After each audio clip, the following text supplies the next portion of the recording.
الحمد لله الذي أرسل رسوله بالهدى ودين الحق ليظهره على الدين كله ولو كره المشركين. أشهد أن لا إله إلا الله وحده لا شريك له وأشهد أن محمدا عبده ورسوله.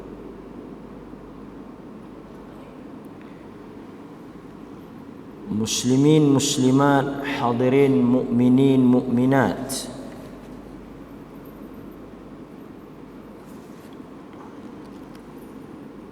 syukur alhamdulillah dengan izin Allah Azza wa Jal kita dapat meneruskan kuliah dan kelas kita pada malam ini untuk kita mengenali dan kita mendengar riwayat-riwayat hidup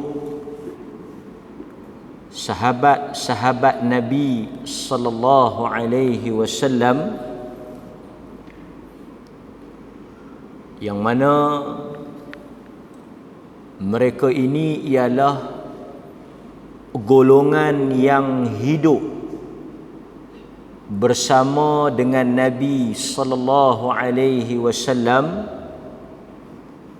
mengorbankan nyawa dan harta semata-mata untuk meraih keredaan Allah Azza wa Jalla. Allah Azza wa Jalla memilih manusia yang terbaik di kalangan manusia yang wujud hidup untuk mendampingi, menemani dan dekat dengan diri Nabi sallallahu alaihi wasallam.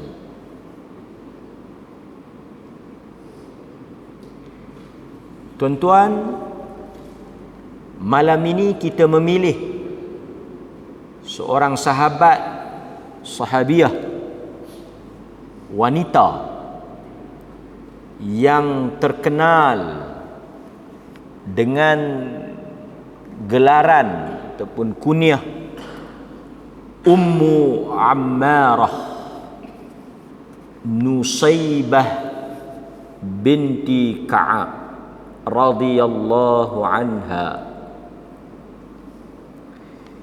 yang mana Nusaybah ini terkenal sebagai seorang sahabiah, sahabat wanita yang tampil menjadi perisai, pelindung, mempertahankan batang tubuh Nabi dengan dirinya sendiri. Ketika berlaku peperangan Uhud, Nusaybah ni hebat. Dia bukan sahaja terlibat berseorangan, tetapi keseluruhan ahli keluarganya, daripada suaminya dan 5 orang anaknya terlibat di dalam peperangan Uhud. Bukan senang, tuan-tuan. Kita nak ada satu keluarga yang terdiri daripada suami, yang terdiri daripada isteri, anak-anak yang mempunyai satu fikrah, satu pemikiran, semangat yang sama-sama mendukung dan memperjuangkan agama. Kita nak ada anak isteri yang sama-sama minat dengan ilmu pun payah. Kadang-kadang kita suami itu rajin dah mengaji, semangat dah mari masjid. Isteri tak apa nak sokong atau tak sama, tak sehaluan, dia minat halal lain pula. Apatah lagi anak-anak, bukan satu kerja yang senang dan mudah untuk nak menarik dan membawa bersama ahli keluarga untuk berada di jalan yang lurus. Tapi Ummu Ammarah Nusaybah binti Ka'ab Al-Ansariyah, orang Ansar, dia telah berjaya memiliki satu keluarga daripada suami, anak-anak yang kesemua mereka ini turun berjuang. Sebab itu kalau kita baca dalam sirah, kadang-kadang kita jumpa anak memeluk Islam, bapa musuh Islam. Dia bukan sama. Benda ni bukan boleh paksa. Ikrimah umpamanya, bila-bila kita baca cerita dia, Ikrimah radhiyallahu anhu, Allah redha dia, tapi tidak bapaknya. Dia masuk Islam, jadi sahabat Nabi, berjuang bersama dengan Nabi, tapi bapa dia musuh Allah dan Rasul, Abu Jahal.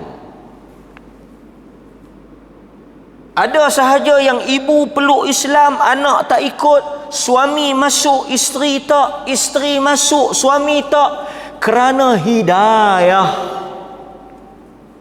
Tapi Nusaybah Ummu Ammarah, keseluruhan keluarganya berada di dalam perjuangan yang sama. Tuan-tuan, ini satu cabaran dan pengajaran untuk kita. Macam mana kita nak ikhtiar, nak usaha, nak tarik anak-anak ada minat yang sama, terutama dalam soal agama. Bukan senang, kan? Nanti kita tengok apa yang berlaku pada keluarga Ummu Ammarah. Kalau kita tengok di dalam kisah hidup beliau, sebelum tu kita tengok sedikit nasab keturunan ataupun latar belakang Nusaybah. Nusaybah ni wanita yang paling banyak menyertai perang. Tuan-tuan sebut perang apa yang dia tak pergi? Uhud dia pergi. Boleh dikatakan dia antara sahabah yang sangat banyak menyertai peperangan. Dia terlibat dalam Bai'atul Aqabah. Kalau kita tengok di dalam riwayat menyebut, dia menyertai peperangan Uhud, dia menyertai peperangan Yamamah. Dalam peperangan Yamamah putus sebelah tangan dia. Tangan dia kudung, putus. Dalam peperangan Yamamah menentang Musailamah Al-Kazzab. Peperangan menentang Nabi yang mengaku jadi Rasul palsu tu, Nabi palsu tu, Musailamah tu, Nusaybah ikut. Sebab apa? Sebab sebelum itu Musailamah telah tangkap anak dia Hubaib dan telah potong anak dia tu. Bukan setakat bunuh biasa, nanti saya akan cerita. Dia potong udwun anggota-anggota tu, dia potong tangan, dia potong kaki, dia cincang. Jadi bila ada peluang saja, Nusaibah kata, aku akan masuk dalam peperangan Yamamah dan aku akan bunuh orang yang telah mencincang anak aku. Tu yang kata Nusaibah ni, wanita yang tampil di barisan hadapan. Ni bukan wanita yang duduk tak kerti apa, yang jenis TikTok tak ketahuan hala ni, yang jenis melahu apa semua ni, tak. Ini wanita yang cekal hatinya, yang kita nak baca kisah dia, nak dengar riwayat dia, dan yang paling penting nak mencontohi keberanian dia. Nabi kata, ma yaltafitu shimalan yaminan. Pada hari peperangan Uhud, aku beralih tengok belah kanan, Nusaibah. Aku beralih tengok belah kiri, Nusaibah. Aku tengok depan, Nusaibah. Tengok belakang, Nusaibah. Sentiasa dia berada di hadapan untuk mempertahankan aku. Tu Nusaibah yang kita nak baca ni. Nabi kata dalam perang Uhud, aku tengok kanan, aku nampak Nusaibah. Aku tengok kiri, aku nampak Nusaibah.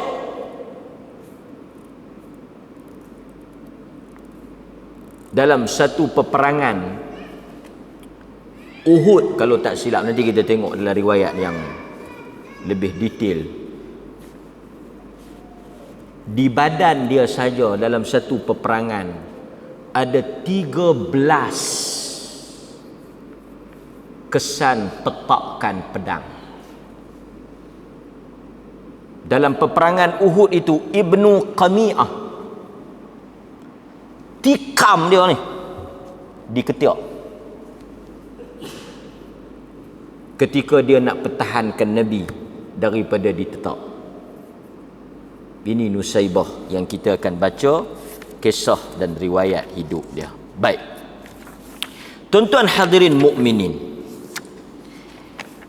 Nusaibah ni kalau kita tengok apa yang disebut di dalam riwayat, seperti yang disebut oleh Ibn Hajar Al-Asqalani, demikian juga disebut oleh Al-Imam Al-Zahabi di dalam Syiar A'lamin Nubala, dan juga di dalam kisah-kisah ataupun riwayat-riwayat yang sahih, beliau ini antara wanita yang terlibat di dalam Bai'ah Aqabah, kerana beliau adalah orang Madinah, golongan Ansar.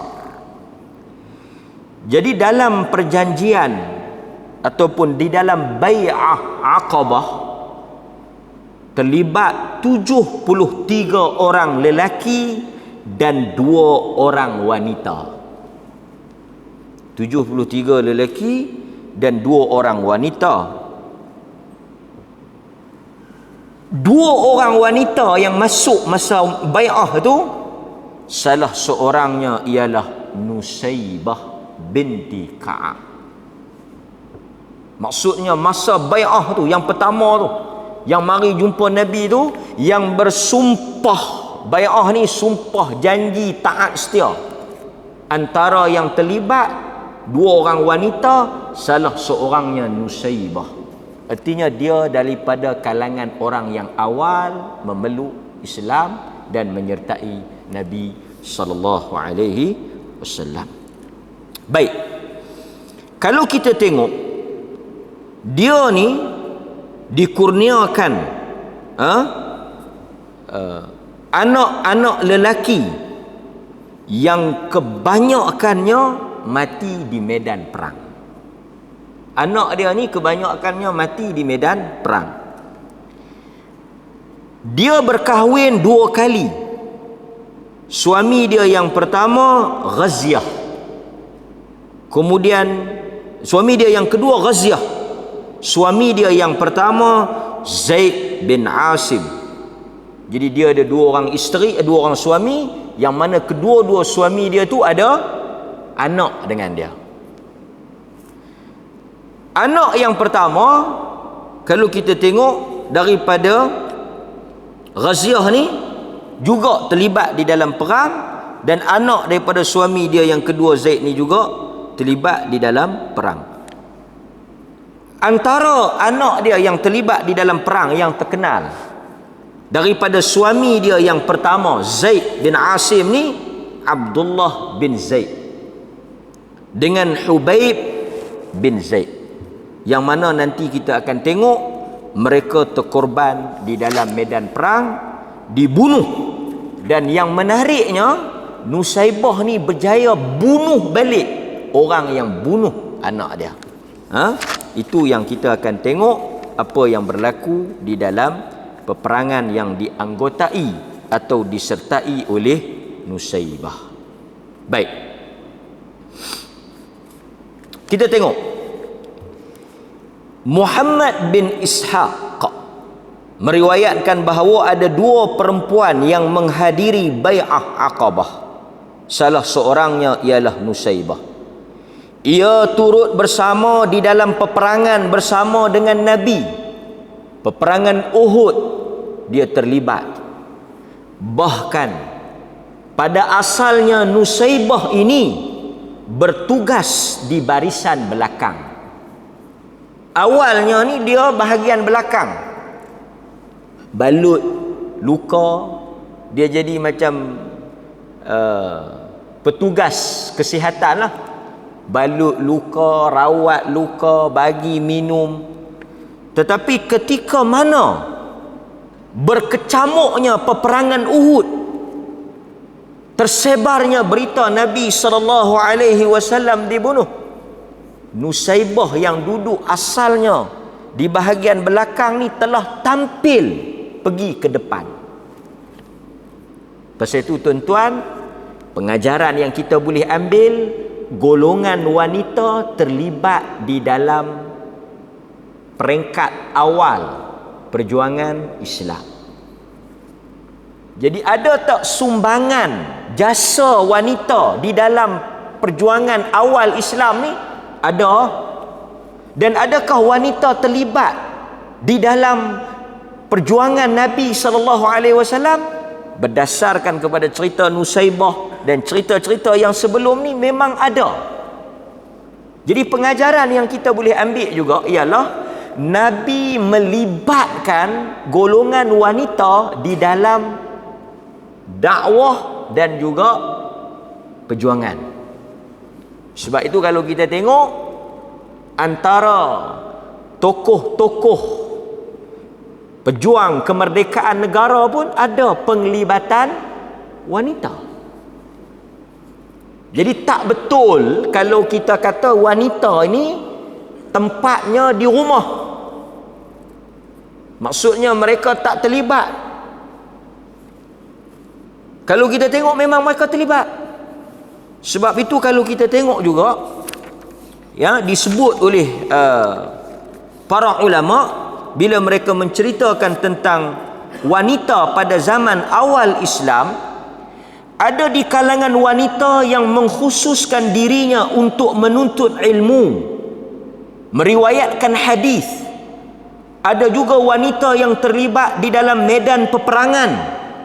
Ada wanita yang terlibat di dalam urusan perniagaan, yang mana mereka menyumbang wang, harta, barang kemas untuk perjuangan menegakkan Islam. Maksudnya setiap wanita ni ada bahagian masing-masing. Ada wanita yang pergi mengaji, riwayatkan hadis. Pasal itu kita akan tengok ada perawi-perawi hadis daripada kalangan wanita. Jadi apa yang dilakukan oleh Taliban tu sekarang ni di Afghanistan ni, kerajaan yang dikuasai oleh Taliban, adalah tindakan yang tidak betul. Yang Taliban buat tu ekstrim. Menteri Pendidikan dia telah menghalang atau mengharamkan wanita daripada pergi sekolah. Kemudian dia bawa dalil-dalil yang tak betul, yang kata wanita tak boleh menuntut ilmu. Jadi kalau tuan-tuan duduk di Afghanistan, tak boleh pergi sekolah. Tak dihalang daripada mendapat pendidikan. Sebab itu sebahagian pahaman awal kepada Islam ni memang orang perempuan ni mereka tak bagi pergi sekolah. Kemudian mari tokoh-tokoh tajdid ni, tokoh-tokoh pembaharuan ni, dia buka minda ni supaya orang perempuan boleh pergi sekolah. Dia masalahnya tuan-tuan, sebahagian orang dia tak bagi anak perempuan dia pergi sekolah. Dia tak bagi anak perempuan dia mendapat pendidikan dengan alasan Taliban tu guna alasan apa? Dia kata biarkan, dia bawa hadis. Dia kata biarkan wanita itu buta huruf. Biarkan wanita itu buta huruf. Dia kata hadis ni menunjukkan apa? Tak bolehnya kita beri pendidikan kepada wanita. Baik tuan-tuan, kita mungkin sebahagian orang Islam terpengaruh dengan pemikiran tak bagi orang wanita ni terlibat. Tak bagi wanita ni terlibat, tak bagi dapat pendidikan lah mudah. Masalahnya, apabila wanita ni tak dapat pendidikan di atas jumud atau salah faham tentang dalil-dalil yang ada ni, wanita duduk di rumah apa semua ni, masalah besar berlaku apabila orang perempuan nak bersalin. Walaupun boleh bersalin lah dengan doktor lelaki dalam keadaan darurat ni, tapi kita kena faham keperluan untuk ada doktor-doktor wanita, pakar-pakar perbidanan wanita yang akan urus wanita ni. Macam mana boleh muncul atau wujud kalau tak ada pendidikan untuk orang perempuan ni?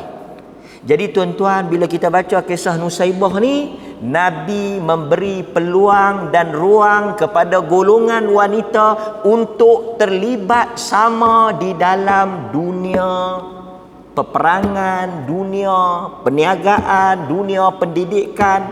Bahkan dalam hadis, wanita pi minta request dekat Nabi. Dia kata, ya Rasulullah, buat satu kelas khas untuk kami. Kami tak nak campur dengan lelaki, sebab kami bila duduk dengan lelaki tak ada peluang nak tanya. Ni mereka minta dekat Nabi. Wanita-wanita ni mari minta dekat Nabi supaya buat satu kelas khas untuk mereka. Sebab itu kita katakan suara wanita bukan aurat, kerana pada zaman Nabi wanita bercakap dengan Nabi di hadapan lelaki. Tuan-tuan faham tak maksud aurat ni? Kita tak boleh tunjuk ke orang. Aurat ni kita tak boleh tunjuk ke orang. Okey? Maknanya kita tak boleh buka rambut depan orang, kita tak boleh buka tangan kaki kita depan orang, itu maksud aurat. Tapi di zaman Nabi, wanita ni memang dia bercampur dengan lelaki. Memang bercampur. Mari bertanya di hadapan lelaki, bercakap di hadapan lelaki, terlibat dalam urusan kehidupan, pergi bekerja di kebun. Sebab itu kalau mereka tanya, boleh tak wanita keluar bekerja? Dalil cukup banyak. Pada zaman Nabi, isteri-isteri turut membantu suami di ladang dan di dusun. Dan sekarang ni tuan-tuan kalau pergi ke Mekah, tuan-tuan mungkin terkejut sikit lah. Pasal di bawah pemerintahan baru ni wanita boleh kerja. Dulu kalau kita pergi payah kita nak jumpa orang perempuan kerja di Mekah ni, di Madinah ni, tapi lah wanita dah boleh bekerja. Cuma wanita mereka ni pun kadang-kadang penin juga lah. Dia bukan masalah salah mereka tu, bukan masalah orang perempuan tak boleh kerja tu, orang perempuan boleh kerja. Zaman Nabi ada Asma bekerja, membantu suami dia Zubair Ibn Al-Awwam, dia kerja. Jadi soal wanita boleh kerja ni memang ada, pada zaman Nabi dah ada dah. Dan mereka mari tanya, mereka mari minta dekat Nabi. Mereka kata, ya Rasulullah, buat satu kelas untuk kami. Buat satu kelas untuk kami. Kami nak mengaji khas. Sebab kalau apa? Kalau kami duduk dengan orang lelaki-lelaki, tak ada peluang kami nak tanya. Nabi kata, sebaik-baik wanita Ansar, sebaik-baik wanita Ansar, wanita yang terbaik wanita Ansar, tapi mereka tak malu untuk menuntut ilmu. Jadi tuan-tuan kena faham, kena jaga. Takut termasuk dalam fikiran tuan-tuan ni, tak payah mengaji lah, apa semua lah, nanti hang semua lah nak jaga anak apa semua ni. Betul lah jaga anak satu bab tu, tapi kalau dia nak kerja, tak ada larangan dari sudut agama. Cuma dia kena jaga diri ya. Ada orang kata, dia kata saat ni mereka pergi kerja, mereka pergi buat tak elok. Mereka pergi keluar rumah, mereka pergi kerja, mereka buat tak elok. Ni saya nak habaq kat tuan-tuan, ada 2-3 kes yang telefon mai cerita pasal isteri-isteri depa. Isteri depa ada buat perbuatan terlanjur lah. Depa telefon mai cerita. Ada buat benda tak elok lah. Saya tanya kerja apa? Ni dia cerita kat saya, dia telefon. Dia telefon, dia kata, ni saya nak tanya ustaz ni, isteri saya terlanjur. Saya dapat tangkap.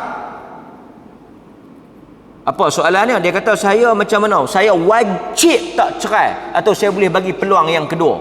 Kalau saya bagi peluang yang kedua, dayuh tak saya? Itu soalan dia. Lepas tu saya pun tanya sembang sikit 2-3 benda. Saya kata, macam mana dia boleh terlibat ni? Dia terlibat ni macam mana? Dia kerja ke? Dia tak kerja, ustaz. Tengok. Tu saya nak kata, benda ni tuan-tuan boleh berlaku. Kerja ke tak kerja ke? Lepas tu macam mana dia boleh pergi jumpa lelaki ni? Macam mana dia boleh pergi jumpa lelaki ni? Tuan-tuan rasa-rasa dia jumpa kat mana? Dia duduk rumah, suri rumah. Saya tanya suami dia, macam mana boleh jumpa lelaki ni? Kalau kata kerja, kita tak heran lah pasal kerja, jumpa rakan sekerja, yang tu cerita lain. Banyak lah ruang untuk dia buat. Dia kata ni melalui TikTok. TikTok ni macam-macam video.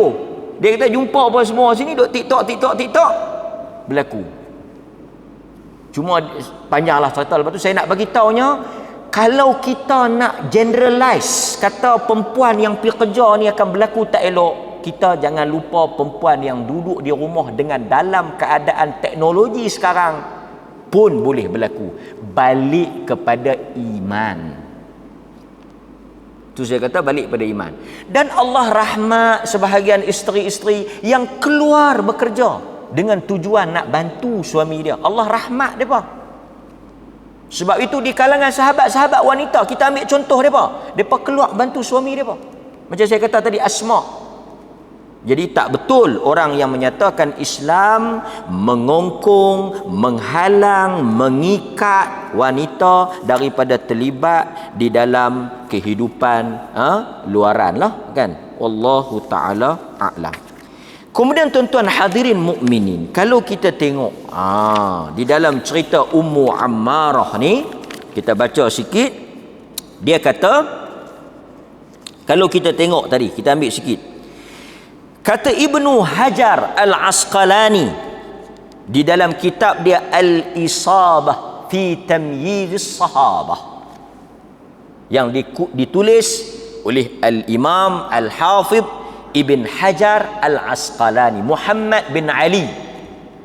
Dia kata Nusaybah ini telah terlibat di dalam Bai'ah Aqabah bersama dengan suaminya dan anaknya dan juga saudara perempuannya. Bai'ah Aqabah ni dah terlibat dah. Tu. Kemudian tuan-tuan, dia kata anak dia, Ibnu Hajar kata anak dia Hubaib ataupun Habib ni adalah orang yang telah dipotong anggota badannya oleh Musailamah Al-Kazzab. Ketika mana Musailamah telah memaksanya untuk mengaku bahawa Musailamah adalah Rasul, tetapi dia enggan. Akhirnya Musailamah telah memotong anggota badannya satu demi satu. Itulah apa yang dilakukan kepada anak dia Hubaib bin Abdullah bin Zaid bin Abdullah. Nampak? Dan tuan-tuan hadirin mukminin, kalau kita tengok juga, Nusaybah ni satu, dia terlibat dalam Bai'ah Aqabah. Yang kedua, dia telah terlibat di dalam peperangan Uhud. Dan cerita dia, kalau siapa yang pergi ke Ma'rakah ataupun pergi baca tentang peperangan Uhud atau pergi ziarah Jabal Uhud, orang akan cerita tentang Nusaybah, Ummu Ammarah. Iaitu apa dia? Dia telah mempertaruhkan batang tubuhnya untuk mempertahankan Nabi sallallahu alaihi wasallam. Bukan sahaja dia, suaminya, anak-anaknya, sehingga Nabi sallallahu alaihi wasallam menyebut Allah merahmati keseluruhan keluarga Nusaybah. Semua join perang. Dikatakan dalam riwayat, esok nak perang, dia telah kejutkan laki dia pada tengah malam. Dia kata, bangun, telah sampai seruan untuk kita berjihad. Dia gerak laki dia, bawa anak-anak dia semua pi. Dan disebut dalam riwayat, bila anak-anak dia terkorban, orang mari cerita dekat dia, orang bagi tahu kata anak dia terbunuh, dia akan bertanya, bagaimana keadaan Rasulullah? Dan antara benda yang sangat beruntung, apabila Nabi puji keluarga dia, Nabi sebut kelebihan dia. Nanti saya akan sebut apa yang Nabi kata, cuma saya nak skip sikit. Tuan-tuan tahu apa benda yang paling menyebabkan dia rasa tenang setenang-tenangnya? Dia pernah minta kepada Nabi satu permintaan. Nusaybah ni pernah minta satu permintaan kepada Nabi. Bila Nabi puji suami dia, Nabi puji keluarga dia, Nabi doakan keberkatan pada keluarga dia, rahmat dia, dia kata dekat Rasulullah, boleh tak tolong doa saya menemani Rasulullah di dalam syurga? Dia minta dekat Nabi supaya dia boleh menemani Nabi di dalam syurga. Murafaqah, dia boleh duduk sekali dengan Nabi. Nabi doa, ya Allah, jadikan mereka, Nusaybah, sebagai peneman aku di dalam syurga. Kata Nusaybah, sejak daripada hari itu, ketika Nabi mendoakan supaya aku ni dijadikan peneman dia di dalam syurga, bersama dengan Nabi di dalam syurga, aku dah tak peduli apa nak jadi pada dunia ni.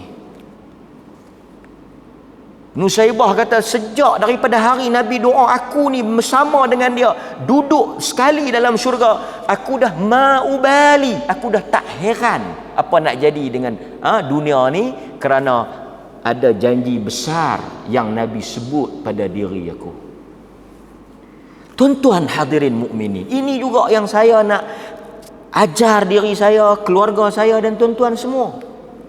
Macam mana orang macam Nusaybah ni, orang habaq anak dia mati, dia tenang. Orang habaq suami dia mati, dia tenang. Sebab dia tahu bahawa mereka semua yang terkorban di dalam medan jihad akan dibangkitkan dan dikumpulkan bersama-sama di dalam syurga. Sebab itu kita kena tanya diri kita, apa guna bersama di dunia? Apa guna kita hidup sekali di dunia, tetapi bila dibangkitkan di akhirat, kita terpisah? Tuan-tuan dapat tak? Di dunia kita hidup sekali, di dunia kita bersama, di dunia kita duduk sekeluarga, tetapi tidak di atas jalan yang Tuhan redha, tidak di atas jalan yang Tuhan suka. Esok bila dibangkitkan, wal'iyadhu billah, na'udzubillah min dhalik, ma'adallah, kita minta Allah lindung kita dan keluarga kita tak termasuk daripada apa yang saya sebut ni. Sebahagian kita duduk di neraka, sebahagian kita duduk di syurga, kita tak dapat berkumpul di dalam tempat yang sama. Sebab itu Nusaybah kata tak apa. Ini apa yang berlaku kepada Nusaybah. Baik, kita tengok. Kemudian hadirin mukminin, Nusaybah juga, nanti kita cerita tentang apa yang dia buat di dalam perperangan Uhud. Nusaybah juga terlibat di dalam Bai'atul Ridwan. Tuan-tuan kena ingat tu.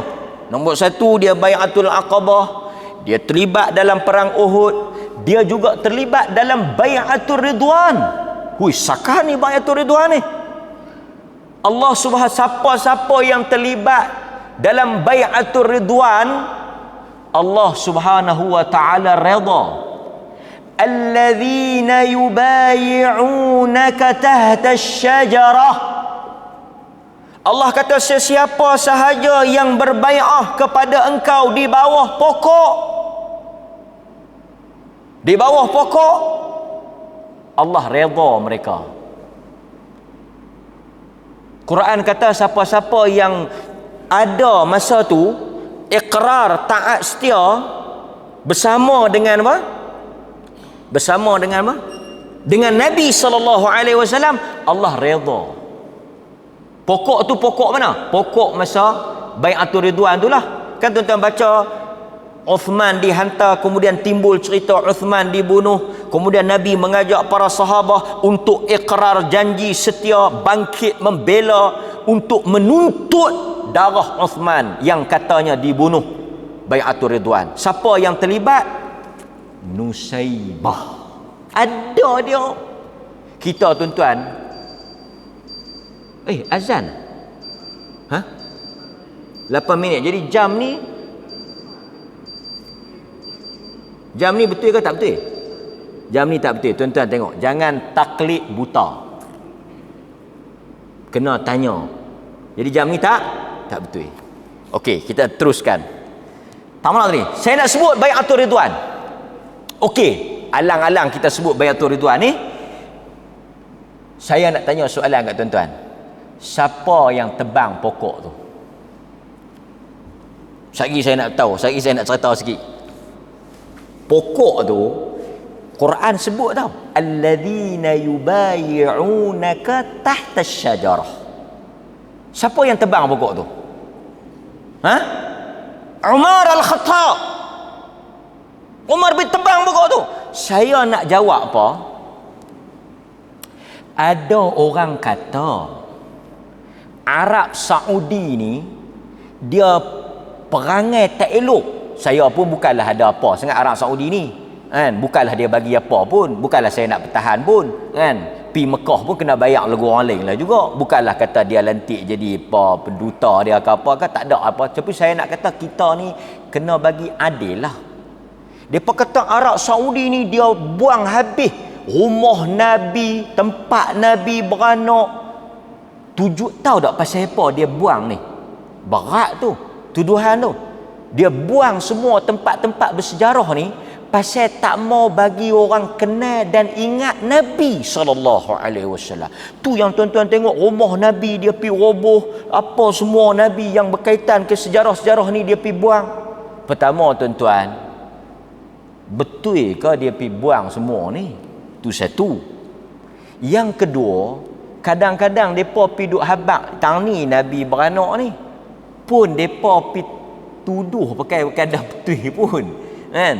Cuma saya nak ceritanya tuan-tuan, kalau kata buang benda pasal tak mau bagi orang teringat kat Nabi, buang benda pasal nak padam sejarah Nabi, buang benda pasal nak tutup bagi orang tak cinta dekat Nabi, dia kata ni Saudi duk buang habis ni, duk katuk-katuk habis ni, duk bagi clear tak ada, jadi kita nak pi pun tak ada dah rumah Nabi, tak ada dah apa semua. Nabi pun bukan suruh dia pi tengok rumah dia. Kalau kita tuduh orang yang buang ni tak suka dekat Nabi, kita nak cerita macam mana? Umar Al-Khattab suruh tebang pokok tu. Pokok tu ada nilai sejarah. Pokok tu, kalau Umar tak tebang, kita pun boleh pergi tengok. Jadi kita pun boleh ceramah, Umar ni dia pergi tebang pokok tu pasal tak mau bagi orang teringat dekat Nabi, tak mau bagi orang tengok pokok tu, tak mau bagi orang rasa perjuangan Nabi. Betul ke? Umar tebang pokok tu. Pokok tu kalau kita nak tengok ada nilai sejarah. Quran sebut ada peristiwa besar Bai'atul Ridwan, tapi Umar buang kerana ada unsur-unsur pokok tu nak dipuja, nak diberi hajat. Jadi Umar nak tutup. Akidah lebih besar daripada apa dia ni, cerita sejarah-sejarah ni, kan? Itu kita nak kena ambil peduli. Baik. Kemudian tuan-tuan, tapi saya nak ceritanya Nusaybah ni dia terlibat di dalam Bai'atul Ridwan. Dia juga menyaksikan perjanjian Hudaybiyah. Dia juga terlibat di dalam peperangan Hunain. Dia juga terlibat di dalam peperangan Yamamah. di bawah pimpinan Khalid Al-Walid, yang mana pada peristiwa itu anak dia tuan-tuan tengoklah tadi, Musailamah bunuh Hubaib ataupun Habib. Musailamah cincang. Tahu siapa yang bunuh Musailamah? Abdullah bin Zaid. Abdullah bin Zaid ni yang bunuh Musailamah. Tuan-tuan kena ingat, Musailamah ni yang mengaku jadi nabi palsu ni dibunuh oleh Abdullah bin Zaid. Siapa dia Abdullah bin Zaid ni? Anak Nusaibah. Dan kalau tuan-tuan biasa mengaji wudu, orang yang ajak wudu cara Nabi Abdullah bin Zaid ni. Siapa dia Abdullah bin Zaid ni? Anak kepada Nusaibah. Pasal Nusaibah ada dua suami kan, Ghaziah dengan Zaid bin Asim. Jadi anak dia ni panglima. Pasal apa anak dia panglima? Pasal mak dia pun hebat. Pasal itu kuih ni datang dari acuan. Ini anak pun, anak nak mi, jangan. Anak nak kotor sikit, jangan. Anak nak main panas sikit, jangan. Last sekali anak pun, anak lelaki kena pihak lelaki, jatuh tergolek-golek pihak api, jantan, ada berani kan? Kalau dia balik abang, dia kata, bapa saya bertumbuk di sekolah, hang kalah ke menang? Kalah. Ada patah tang mana? Tak. Okey, teruskan perjuangan. Mau lagu tu. Takkan petang-petang anak laki-laki nak pergi main masak-masak, nak main rumah-rumah. Macam mana nak jadi Abdullah bin Zaid, nak jadi Hubaib bin Zaid? Lelaki kan? Baik, tapi padan patutlah kan. Tu saya nak cerita ya. Baik, sambung. Okey, kalau kita tengok di dalam cerita peperangan Uhud ni, ini kita cerita peperangan Uhud lah kan, yang antara yang menarik sekali dalam peperangan Uhud ni, sehingga Nabi SAW sebut tak ada orang ni. Nabi kata dekat Nusaibah, mulut Nabi yang cakap. Tahu Nabi kata apa? Tak ada orang yang boleh buat apa yang engkau buat pada hari ini. Perempuan tu, lelaki pun tak boleh buat macam kau buat. Bila Nabi tengok tangkas, berani ni, Nusaibah kata ada satu orang pegang perisai, duk tak tahu nak buat apa. Nusaibah kata, lempak mai kat aku. Dia kata, elok dapat pedang tu kat aku tebas kaki kuda, tersungkur. Nabi tengok Nusaibah, Nabi kata, tak ada orang yang boleh buat macam mana yang engkau buat hari ini. Allah merahmati Nusaibah. Sebab itu Nabi kata apa? Nabi kata Allah merahmati suami Nusaibah, Allah merahmati keluarga Nusaibah, anak-anak dia, kerana jasa mereka. Baik, tuan-tuan hadirin mukminin, kalau kita tengok juga di dalam peperangan Uhud ni, Nusaibah telah terkena lebih kurang 12 atau 13 luka di tubuh dia. Dan ada luka yang kena pada badan Nusaibah mengambil masa 1 tahun untuk lega. Punya dalam luka ni kalau dalam, lambat nak lega. Luka dia tu parah. Ada satu luka yang mengambil masa 1 tahun untuk lega. Dan dikatakan dalam riwayat, apabila Nabi SAW balik daripada perang, Nabi akan hantar utusan pergi cek. Sebelum Nabi balik rumah, Nabi duduk apa semua, Nabi akan hantar utusan, ni hampa pergi cek sat, apa keadaan Ummu Ammarah. Nabi hantar utusan, artinya Nabi memang ambil perak ni. Bila sampai tanya dia macam mana Ummu Ammarah, dia kata alhamdulillah aku dalam keadaan baik. Depa balik pergi habaq dekat Nabi, Ummu Ammarah kata keadaan dia baik. Nabi kata alhamdulillah sekarang aku tenang. Tu sampai terus tu, sebelum Nabi berhenti berehat balik ke rumah, sebelum Nabi tenang dan selesa, Nabi ambil tahu tentang Ummu Ammarah. Artinya Ummu Ammarah ni pada hati Nabi ada kedudukan yang besar di atas jasa dan pengorbanan dia. Baik, Hadirin mukminin. Kemudian tuan-tuan, kalau kita tengok juga dalam riwayat-riwayat yang lain, Nabi sallallahu alaihi wasallam memuji Ummu Ammarah Nusaibah ni. Kalau kita tengok ada kisah yang berlaku disebabkan oleh soalan dia turunnya ayat Al-Quran. Soalan dia tu menyebabkan turun Quran. Hebatlah. Apa dia tu? Kalau kita tengok dalam hadis Nabi sallallahu alaihi wasallam ditanya oleh Ummu Ammarah tentang ayat Al-Quran surah Al-Ahzab ayat 35. Dia kata annaha atatin nabi, sesungguhnya Ummu Ammarah ni telah datang bertemu dengan Nabi sallallahu alaihi wasallam. Okey, Al-Ahzab 35 tu turun disebabkan oleh soalan Ummu Ammarah. Faqalat, Ummu Ammarah tanya dekat Nabi.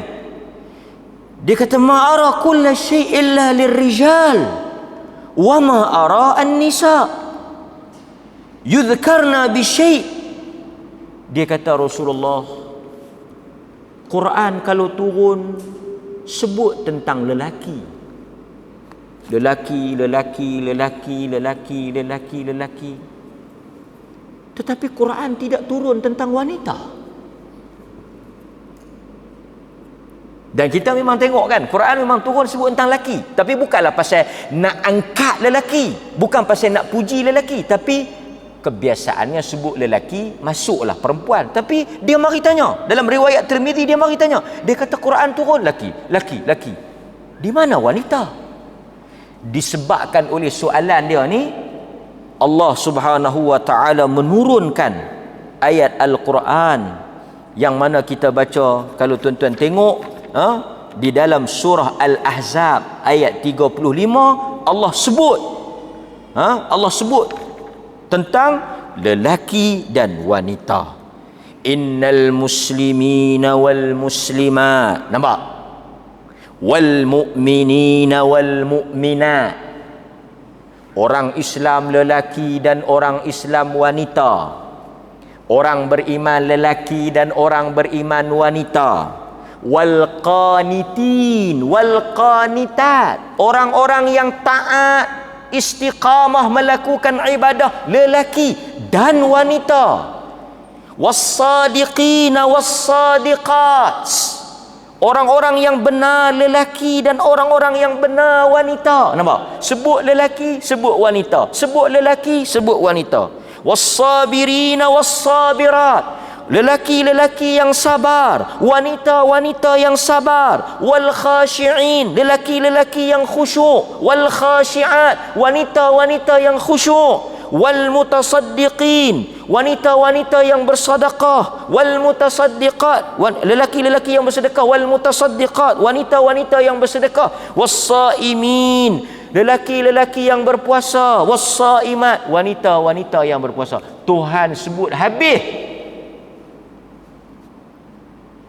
Laki perempuan, laki perempuan, Islam laki Islam perempuan, beriman laki beriman perempuan. Sebut, nampak? 10 benda. Kalau kita tengok, muslimin muslimat 1, mukminin mukminat 2, qanitin qanitat 3, sadiqin sadiqat 4, sabirin sabirat 5, khashiin khashiat 6, mutasaddiqin mutasaddiqat 7, was-saimin was-saimat 8. Nampak? Wal hafizina furujahun wal hafizat. Tengok, wadh-dhakirina Allah katsira wadh-dhakirat, wanita-wanita lelaki yang menjaga kemaluan, wanita yang menjaga kemaluan, lelaki yang banyak berzikir, perempuan yang banyak berzikir. Tengok, ayat ini turun di atas soalan dan juga perkataan Ummu Ammarah. Tuhan respon. Artinya apa? Kata para ulama, Allah menyebut tentang lelaki dan wanita dalam ayat ni menunjukkan lelaki dan wanita sama. Saya ulang sekali, lelaki dan wanita sama. Lelaki puasa, wanita puasa, lelaki bayar zakat, wanita bayar zakat, lelaki bersedekah, wanita bersedekah, sama, tak ada beza. So pahaman yang mengatakan Islam merendahkan wanita, wanita ni berada pada second class, wanita ni kurang daripada lelaki, wanita ni tak sama dengan lelaki, ialah pemahaman yang salah. Kerana Quran menyebut sama. Beza apa? Apa yang beza? Beza pada bidang tugas. Tentulah tak sama. Wanita beranak, lelaki nak beranak juga. Lelaki pergi cari nafkah, wanita duduk di rumah, anak-anak okey. Adalah mana? Tuan-tuan, ada perbezaan pada bidang tugas. Tapi dari sudut peluang, ruang sama. Pasal itu Quran sebut, tuan-tuan balik tengok Al-Ahzab ayat 35. فَذَكَرَ لِلنِّسَاءِ عَشَّرَ مَرَاتِبْ مَعَ الرِّجَالِ.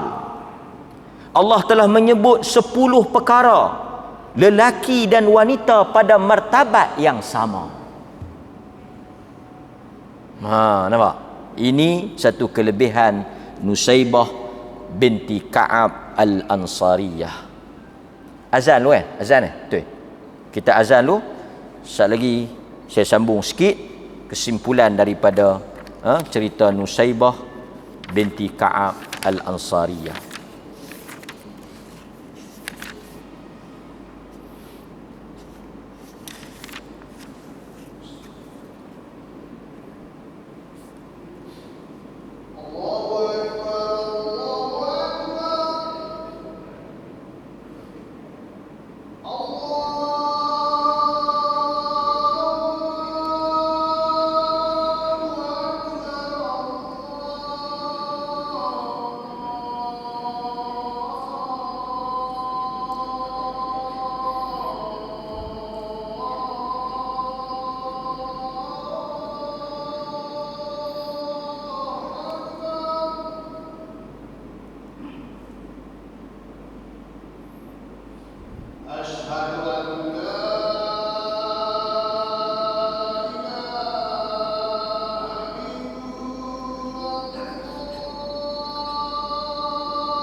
Okey tuan-tuan.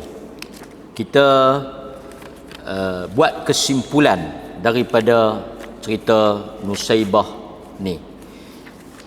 Nabi sallallahu alaihi wasallam memuliakan Nusaibah di atas perjuangan dia. Saya nak beritahu kat tuan-tuan mudah ya. Dalam agama ni satu orang tak akan boleh apa benda pun melainkan dia kena berkorban. Pasal itu dalam agama ni, dalam hidup ni, benda yang paling besar at-tadhiyah, pengorbanan. Satu Nabi SAW dan para sahabat tidak diberikan syurga melainkan kalau tuan-tuan tengok 13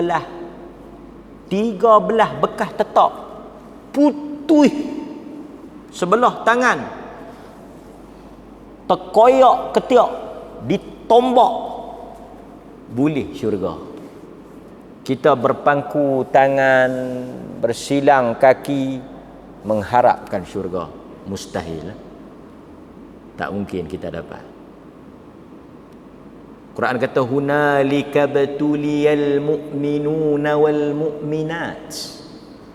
Demikian kami menguji orang-orang lelaki yang beriman dan wanita yang beriman. Apabila manusia diuji ni sampai mereka sebut mata nasrullah, bila Allah Ta'ala nak tolong kita.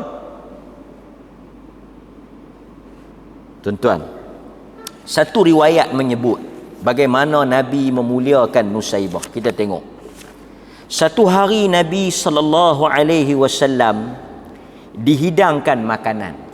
Kita nak tahu satu orang tu dimuliakan apa semua ni, orang ajak makan dengan dia. Kita main makan dengan saya. Tu kira dia tu kira, kalau orang ajak kita makan, duduk sekali dengan kita, artinya orang tu kita sayang, rapat dengan kita, kan? Dia kata satu hari Nabi ajak aku makan. Aku bagi tahu dekat Nabi, aku puasa. Orang hidang kat Nabi, Nabi tak makan. Nabi kata, "Mai, kita makan." Makan sekali. Dia kata aku puasa. Nabi kata, "Innas saim tusalli alaihi al-malaikah idza ukila indahu hatta yafraghu wa rubbama qala hatta yashba'u." Rawahu at-Tirmidzi wa qala hadits hasan. Bila dia kata Rasulullah saya tak makan, saya puasa, Nabi kata innas saim, sesungguhnya orang yang berpuasa itu tusalli alaihi, didoakan oleh para malaikat ke atasnya. Alaihi al-malaikatu, malaikat doa untuk orang yang puasa ni. Idza ukila indahu, apabila dia makan makanan yang dihidangkan sehingga dia kenyang, malaikat doa. Artinya apa? Kalau orang jamu kita makan, ada kenduri apa, kita makan, doa malaikat. Pasal tu kalau kita puasa, ni cerita dia puasa sunat lah, takkan puasa wajib Nabi nak makan. Tuan-tuan jangan pula saat lagi keluar dengan kawan, dia jenis kaki ponting puasa, beli nasi kandang duk. Bulan puasa dia ajak kita makan. Ish, aku ni puasa, tapi Nabi kata malaikat suruh kita makan ni. Lagi satu, kalau orang jamu kena makan, Nabi kata. Yang tu puasa wajib.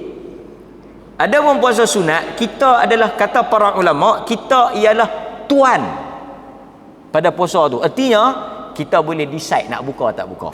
Tapi kalau kita tengok di dalam sirah, di dalam sunnah, Nabi memang akan makan kalau orang panggil dia makan. Jadi kalau tuan-tuan puasa, tuan-tuan dapat pahalanya, risau, tuan-tuan dapat pahala. Tetapi tuan-tuan meraihkan hajat sahabat kita yang panggil makan tu, besar pahalanya dan kita dapat doa malaikat. Tapi saya nak ceritanya Nabi panggil dia makan tu.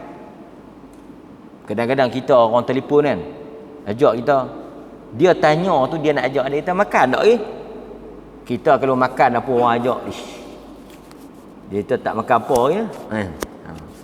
Alhamdulillah, rezeki. Orang bila teringat kat kita ni rezeki tau. Rezeki. Bila dia teringat kat kita tu rezeki. Kita kadang-kadang tak makan pun tak apa, dia teringat tu. Ingatan tu menunjukkan kita ni senantiasa di hati dia. Itu besar. Kan? Macam kita anak-anak kita telefon, makan tak lagi? Kita tahu dia makan ha? Tapi pasal apa kita tanya khabar? Kita tanya pasal kita sayang. Orang yang sayang ni dia akan ambil berat lah. Tanya makan tak lagi, besar panjang dah, duduk Kuala Lumpur apa semua, telefon makan tak lagi yang ni. Tak, bukan kita makan tak lagi, tak tahu makan apa dah kan? Tapi hubungan tu, nak abang kata hubungan. Dan satu lagi tuan-tuan, last saya nak sebut juga antara menarik, bukan sahaja Nabi memuliakan Nusaibah, tetapi sahabat-sahabat besar juga memuliakan Nusaibah. Antaranya Umar Al-Khattab. Hebat ni. Bukan kata Nabi ni, sahabat-sahabat pun lepas tu jaga dia. Pasal dulu Nabi jaga dia, Nabi sayang dia, Nabi care, Nabi teringat dekat dia. Mai sahabat-sahabat pun, siapa pun jaga. Antaranya Umar. Cerita dia, kalau kita tengok dalam cerita yang menarik ni, Umar dibawa kepada dia beberapa helai kain baru. Bawa beberapa helai kain baru. Kain yang cantik, kain yang mahal kan? Lepas tu apa yang berlaku? Adalah orang bagi cadangan pada Umar Al-Khattab. Dia kata, kain ni mahal ni, elok kalaulah boleh bagilah kepada isteri Abdullah ibnu Umar, menantu dia kan? Menantu dia. Orang buat main kain kat Umar ni banyak kain mahal-mahal, elok-elok oi. Depa pun kelas tengok, yang ni yang paling mahal. Kain ni paling sesuai bagi dekat isteri Abdullah ibnu Umar, menantulah Safiyah binti Abu Ubaid. Macam kita lah kan. Ada orang main bagi kain, yang ni kalau bagi kat anak tu imam, kalau bagi kat bini tu imam pun elok Kita pun tu saya duk tengok memang sesuai dengan saya, dengan sesuai dengan bini saya kan. Mungkin orang nak raih dia ke apa semua.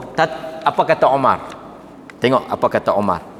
Kata Umar, ni menarik Kata Umar, ada orang ada orang yang lebih layak daripada isteri Abdullah ibnu Umar. Dia kata, kalau hampa rasa kain ni layak dan padan sesuai untuk Safiyah, aku sendiri rasa ada orang lebih mulia dan lebih berhak, lebih padan sepatutnya kita pergi bagi dekat dia. Orang yang aku rasa paling layak untuk kita bagi kain yang mahal ni, Nusaibah. Umar kata orang yang paling layak untuk terima hadiah ni Nusaibah. Pergi bagi kat dia. Tak padan kita nak bagi kat Safiyah ni. Apalah sangat dia kalau nak dibanding dengan tu. Umar teringat kat dia. Kerana kata Umar, aku mendengar Nabi menyebut maltafitu yaminan wa shimalan illa wa ana araha tuqatil duni. Kata Nabi, aku tidak menoleh ke kanan dan ke kiri, melainkan aku melihat Nusaibah tuqatil duni, berperang untuk mempertahankan aku. Umar kata, aku dengar Nabi sebut ketika peperangan Uhud, tidak aku pusing ke kanan dan ke kiri, melainkan Nusaibah ada. Umar kata, Nabi puji dia. Tak ada orang yang lebih layak untuk kita muliakan melainkan orang yang Nabi puji dia. Tu Nusaibah. Pasal apa Nabi puji? Saya dah cerita kat tuan-tuan pengorbanan dia. Di hujung hayat dia tuan-tuan, tangan dia darab. Mudah-mudahan kisah ini membakar semangat wanita-wanita yang mendengar untuk mencontohi semangat wajah. Jadi tuan-tuan, wanita ni saya nasihat, jadilah wanita yang macam Nusaibah ni. Jangan duduk ambil reti sangat benda-benda kecil ni. Kadang-kadang benda-benda kecil ni biasalah. Suami ni banyak benda dia nak fikir.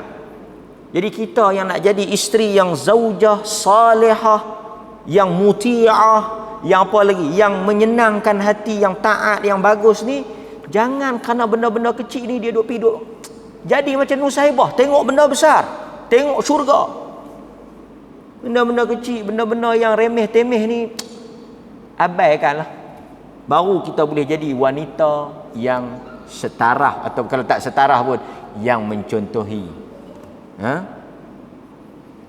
Ni laki suruh pergi beli tepung cap bunga raya, dia pergi beli tepung cap pisang, hingak sehari. Silap beli cap tepung, silap beli cap rempah, suruh beli ikan temenum, pergi beli ikan selayang, pun mebay tak mau masuk. Kalut nah. Benda-benda remeh, benda-benda kecil macam ni tak payah dia dijadikan isu besar.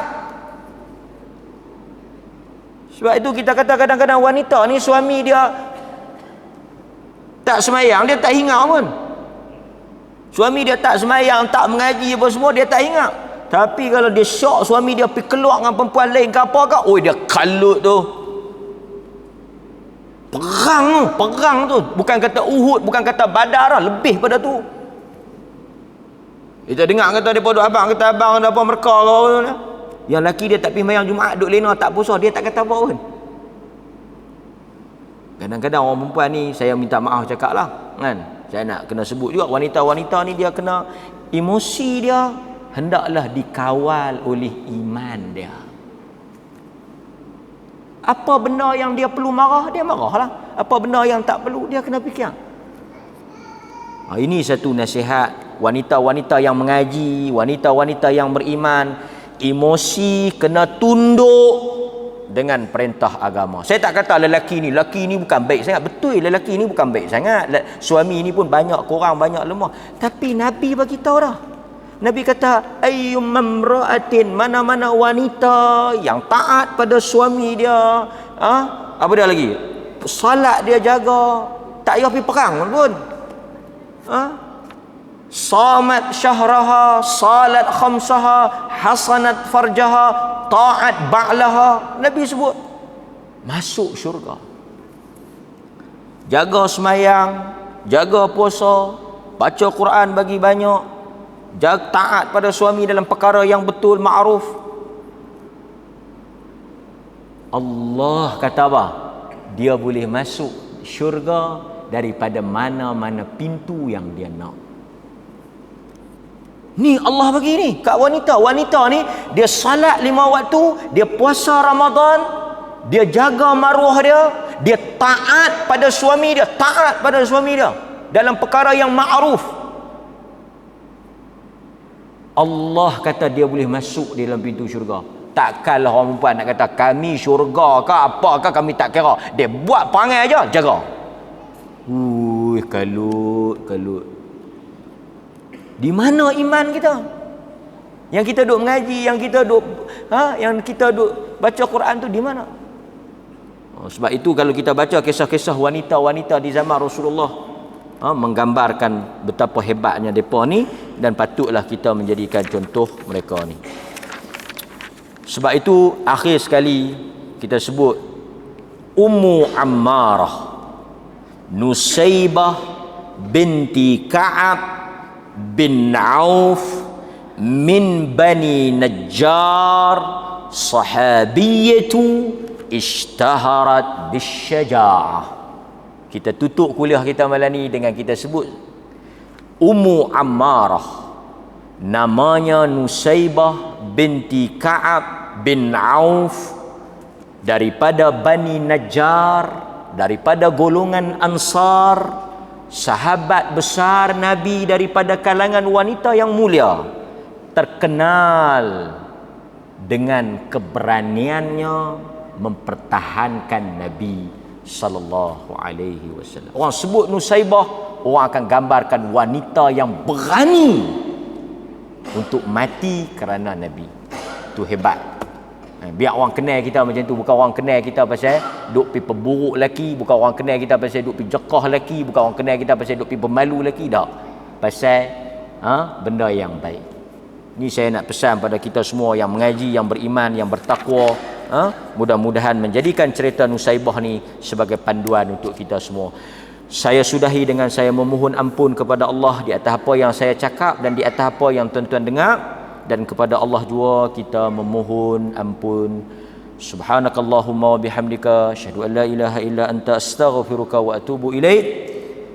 Wassallallahu ala nabiyyina Muhammad wa ala alihi wa sahbihi wasallam walhamdulillahi rabbil alamin. Assalamu alaikum warahmatullahi wabarakatuh.